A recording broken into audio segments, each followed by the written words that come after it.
नमस्कार, खबरों की खबर में आपका स्वागत है। कल देश के प्रधानमंत्री नरेंद्र मोदी ने लोकसभा में जब कांग्रेस पार्टी को ललकारा तो राहुल गांधी लोकसभा छोड़ के भाग गए और आज जब राज्यसभा के अंदर प्रधानमंत्री मोदी ने राहुल गांधी के तमाम आरोपों के ऊपर गहरा प्रहार किया तो कांग्रेस पार्टी ही पूरी की पूरी पार्टी वॉकआउट कर गई। मतलब युद्ध के मैदान को छोड़ के भाग गई। वो क्यों?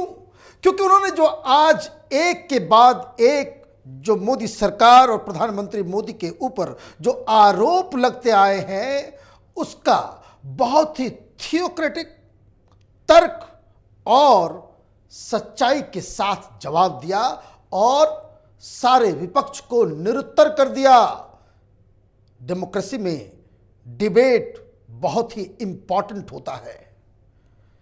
यह हम इंतजार कर रहे थे कि प्रधानमंत्री के भाषण के बाद कांग्रेस पार्टी कोई प्रेस कॉन्फ्रेंस करती और जो तमाम दलीलें, जो तर्क, जो हकीकत प्रधानमंत्री ने बयान किया उसका पॉइंट बाय पॉइंट रिबटल की होती। लेकिन सच जब अपना चेहरा सामने लेकर आता है तो झूठ की बोलती बंद ही हो जाती है। क्या क्या आरोप लगते थे प्रधानमंत्री के ऊपर कि यहां पे डेमोक्रेसी खत्म हो गई है, 2014 के बाद से आइडिया ऑफ इंडिया बिल्कुल बिगड़ गया है, यहां पे कई सारी चीजें हो रही हैं जो संविधान के मुताबिक नहीं हो रही। तो कल तो एक अलग किस्म का जवाब था, लेकिन आज प्रधानमंत्री मोदी इतिहास के सारे काले पन्ने को उठा ले आए थे। कांग्रेस पार्टी कहती कि महात्मा गांधी की पार्टी है तो उन्होंने आज महात्मा गांधी को ही उद्धृत किया। कल उन्होंने नेहरू के जरिए कांग्रेस पार्टी की बैंड बजाई तो आज महात्मा गांधी को ही कोट कर दिया। मैं 4-5 उनके भाषण के लाइनों को मैं आपको पढ़ के सुनाता हूं, जिसके बाद कुछ सोचने और समझने की बात ही नहीं रहेगी। क्योंकि उन्होंने कहा कि प्रधानमंत्री मोदी ने आज पूरा डिटेल निकाल करके वो लेकर के आए थे कि महात्मा गांधी तो ये कहते थे कि 47 के बाद बंद कर दो ये कारोबार, कांग्रेस पार्टी को खत्म कर डालो। कांग्रेस पार्टी का काम जो वो प्लेटफॉर्म हुआ करता था, एक मूवमेंट का नाम था जिसमें हर किस्म की पॉलिटिकल पार्टीज सम्मिलित थी, उसका काम 1947 के बाद खत्म हो गया। लेकिन नेहरू ने महात्मा गांधी की बात नहीं मानी और आज जो कांग्रेस पार्टी है उसके चलते इस देश को क्या क्या सहना पड़ा है। उन्होंने एक बिना सांस लिए हुए एक सेंटेंस के अंदर पूरा का पूरा कहानी उन्होंने बता दी। उन्होंने क्या कहा? अगर कांग्रेस ना होती तो लोकतंत्र परिवारवाद से मुक्त होता, अगर कांग्रेस ना होती तो देश विदेशी चश्मे के बजाय स्वदेशी संकल्पों के रास्ते पर चलता, अगर कांग्रेस ना होती तो देश पर इमरजेंसी का कलंक नहीं होता, दशकों तक करप्शन को संस्थागत न बनाकर रखा होता, जातिवाद क्षेत्रवाद की खाई इतनी गहरी नहीं होती, अगर कांग्रेस नहीं होती तो सिखों का नरसंहार न होता, सालों साल पंजाब आतंक की आग में न जलता, कश्मीर में पंडितों को कश्मीर छोड़ने की नौबत ना आती, बेटियों को तंदूर में जलने की घटनाएं नहीं होती, देश में सामान्य आदमी को मूल सुविधाओं के लिए इतने साल इंतजार न करना होता। खत्म कहानी। वो चलता है वीडियो राहुल गांधी का कि खत्म, तो ये खत्म हो गया, खत्म, bye bye, ta ta, goodbye, गया।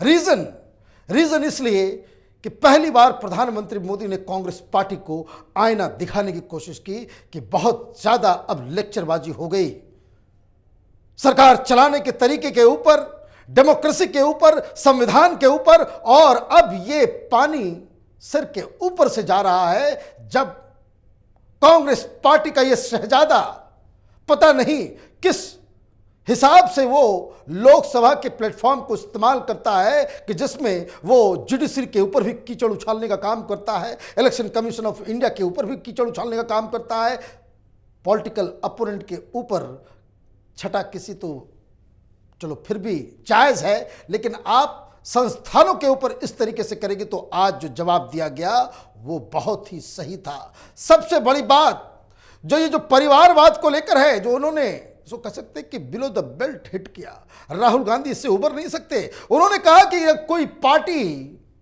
के लिए अगर परिवार ही सर्वोपरि हो जाए तो सबसे बड़ी कैजुअलिटी टैलेंट की होती है। मतलब एक तरीके से राहुल गांधी टैलेंट नहीं है उनके पास। और ये क्यों कहा, और यह बात समझ लीजिए, ये बात बिल्कुल सही है कि अगर पार्टी परिवार में तब्दील हो जाए तो अब तो कोई भी टैलेंटेड आदमी होगा उस पार्टी के अंदर में कभी वो टॉप पोस्ट पे जा नहीं सकता। एक तरह से उन्होंने कह दिया पप्पू है, पप्पू है, प्रधानमंत्री हैं, उस तरह के शब्दों का इस्तेमाल नहीं कर सकते तो उन्होंने कह दिया, लेकिन घुमा फिरा करके उन्होंने ये बात कह दी। लेकिन इससे बड़ा और खतरनाक आरोप जो राहुल गांधी के ऊपर लगा, जो कैपिटल टीवी में हम लोग लगातार इस बात को कहते आ रहे हैं कि कांग्रेस पार्टी अर्बन नक्सल्स के चक्कर में फंस गई है। जो तमाम सलाहकार जो जेएनयू से पैसे देकर के इन्होंने हायर किए हैं, जो जेएनयू के अंदर वो लोग, उस संस्था के लोग, उस संगठन के लोग जिनका रिश्ता छत्तीसगढ़ के नक्सलियों के साथ, जिनका रिश्ता इस देश के अंदर संविधान को जलाने और मिटाने वालों के साथ है, जो लोग छत्तीसगढ़ में जब हमारे जवान शहीद होते हैं सीआरपीएफ के, उस पे जश्न मनाते हैं, मिठाइयां बांटते हैं, उन लोगों के साथ, उन लोगों को राहुल गांधी ने पता नहीं किस हिसाब से हायर कर रखा है।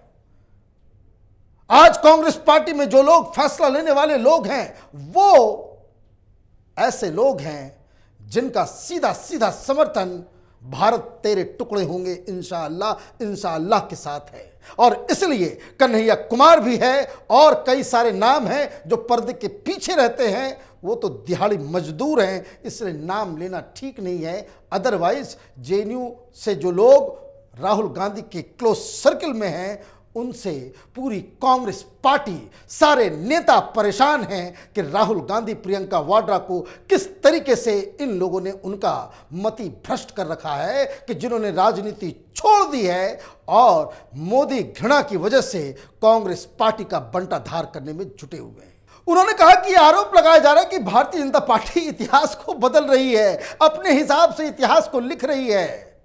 प्रधानमंत्री ने आज जो चोट मारा है वो अपने आप में हर हिंदुस्तानी को समझने वाली बात है। वो क्या, उन्होंने कहा कि हम इतिहास नहीं बदल रहे। इतिहास को कौन बदल सकता है? इतिहास तो इतिहास है, जो घटनाएं हो चुकी वो हो चुकी, उसको बदला नहीं जा सकता। हमारी सरकार, ये प्रधानमंत्री ने कहा, हम बस मेमोरी को रिफ्रेश कर रहे हैं कि जो पिछले सदियों में क्या क्या हमारे साथ हुआ है, हिंदुस्तान के साथ कौन कौन आतताई, किस तरीके से जुल्म किया गया है हिंदुस्तान में, उसको हम मेमोरी को हम रिवाइव करना चाह रहे हैं। ये इतिहास बदलने की कार्रवाई नहीं है, ये इतिहास को जानने, समझने और उसे याद रखने की कार्रवाई है।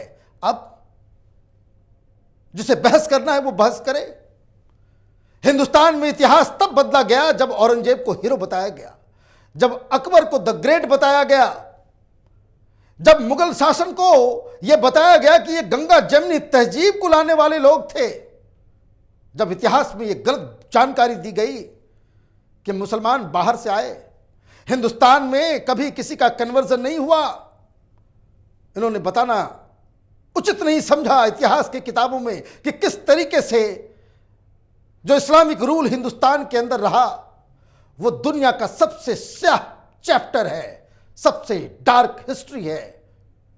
कई सारे इतिहासकार जो पूरी दुनिया पर नजर रखते हैं वो बार बार इस बात को कहते हैं कि हिंदुस्तान में जो इस्लामिक ऑनस्लॉट हुआ है उस वो अनपैरेलल है। जितने लोगों की जान गई, जिस हिसाब से यहां पे हिंदुस्तान के जो सिविलाइजेशनल जो प्रतीक चिन्ह थे उन सबों को किस तरीके से नष्ट किया गया वो दुनिया में कहीं नहीं हुआ। लेकिन ये इंटॉलरेंस के नाम पे ये जो इतिहासकारों का जो फर्जी गैंग है वामपंथियों का, ये जिस हिसाब से चीज़ों को मोल्ड करते हैं, जिस तरह से अफवाह फैलाने का काम करते हैं, प्रोपेगेंडा करते हैं, उनको अब सामने आकर के बहस करना चाहिए।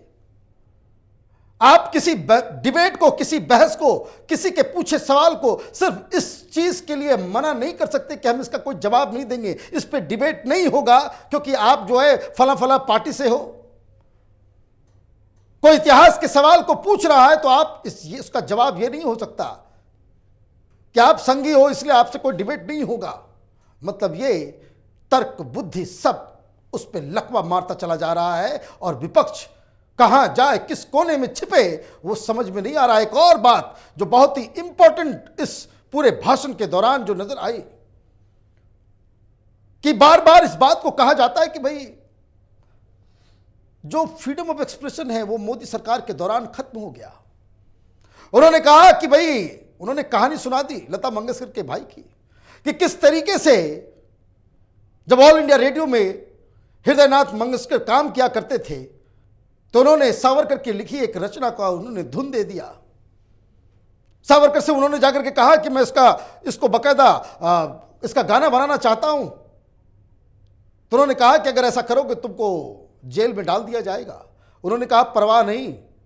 उनको लगा कि नेहरू बहुत ही फ्रीडम ऑफ एक्सप्रेशन के एपिटोम हैं, वो सब कुछ बर्दाश्त कर लेंगे।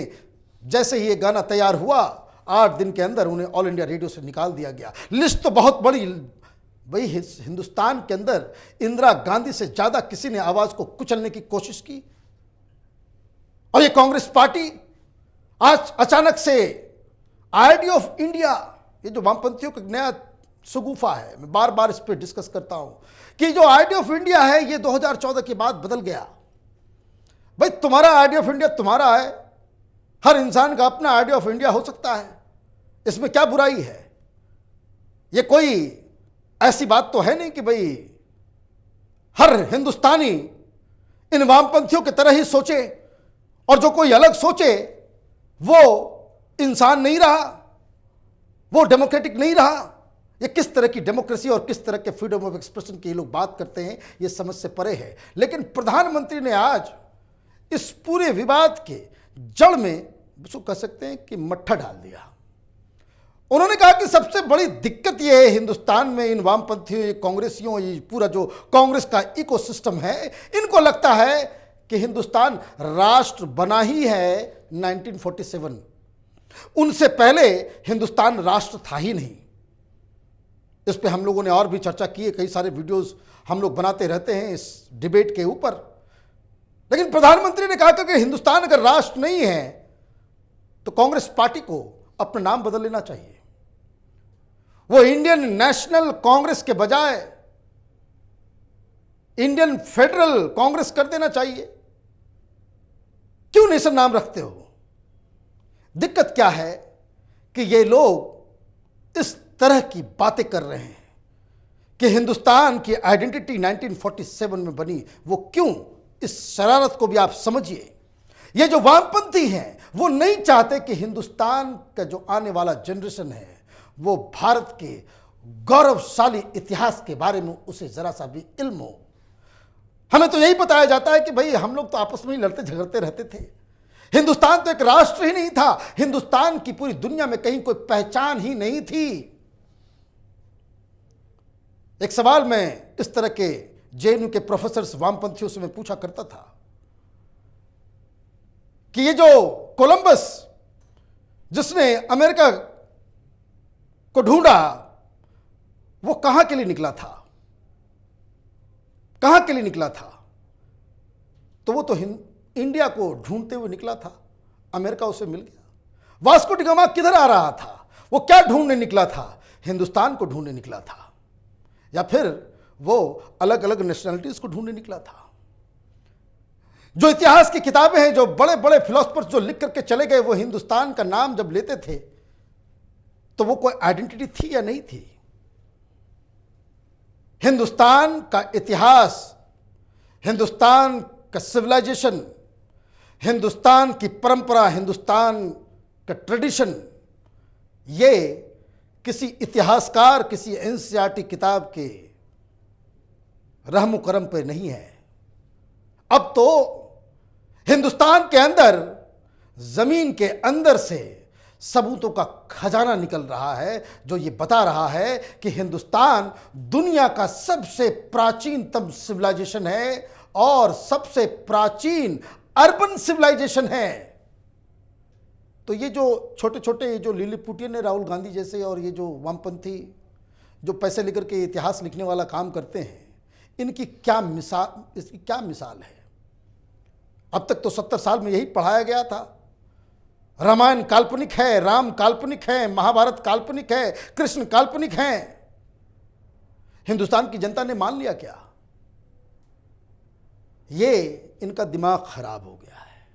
इनको लगता है कि भाई आप इंस्टीट्यूशंस पे कब्जा करके एनसीईआरटी की किताब में आपको लिखने को मौका मिल रहा है, तो आप कुछ भी गोबर डाल दो उसके अंदर, लोग उसे जो है सोना समझ लेंगे।